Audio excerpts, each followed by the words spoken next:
در تاریخ قدرت همیشه به صدای بلند نیست. گاهی آرامش، یقین و وفاداری سرنوشت امت را نجات می‌دهند.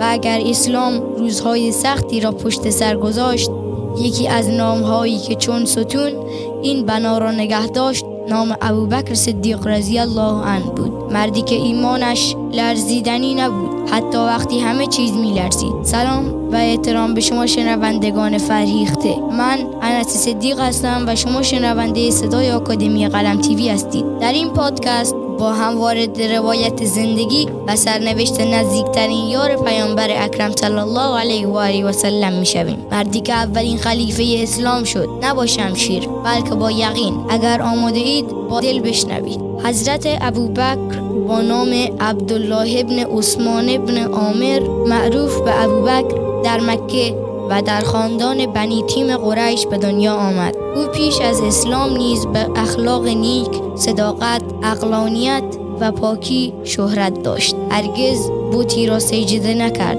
و در میان قریش به امانت و درایت شناخته می شد. وقتی پیامبر اکرم صلی الله علیه و آله و سلم دعوت خود را آغاز کرد، ابوبکر حتی یک لحظه تردید نکرد. بدون سوال، بدون معامله، بدون اما و اگر ایمان آورد و پیامبر بعدها فرمود هرگز کسی مانند ابوبکر مرا یاری نکرد. از همان روز ابوبکر نه فقط یک مسلمان بلکه پشتیبان دعوت شد. او ثروتش را خرج آزادی بردگان کرد. بلال، عامر ابن فهیر و بسیاری دیگر. ایمان ابوبکر هزینه داشت و او با لبخند پرداختش کرد. شب هجرت وقتی پیامبر از مکه خارج شد، تنها یک نفر همراهش بود. در غار ثور وقتی دشمنان تا دهانه غار رسیدند، ابوبکر نگران پیامبر بود نه خودش. پیامبر فرمود لا تحزن ان الله معنا. قرآن این لحظه را جاودانه کرد. ابوبکر در تمام غزوات حضور داشت، اما نقش او فقط جنگیدن نبود، تثبیت بود، آرام کردن بود، ایمان دادن بود. و آنگاه سخت ترین لحظه تاریخ اسلام فرا رسید. رحلت پیامبر صلی الله علیه و آله و سلم.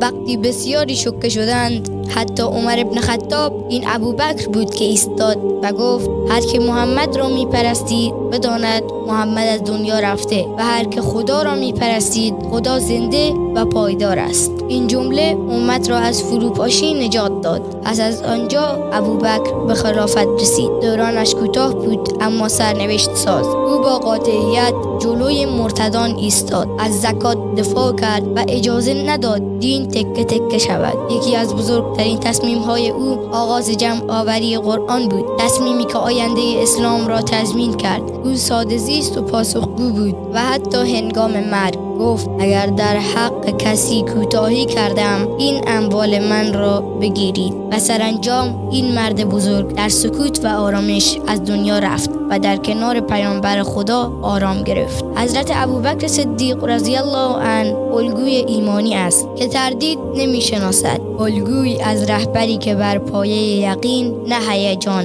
امت را نجات داد. اگر این روایت برایتان الهام بخش بود، آن را با دیگران به اشتراک بگذارید و همراه آکادمی قلم تیوی بمانید. تا روایت بعدی، السلام علیکم و رحمت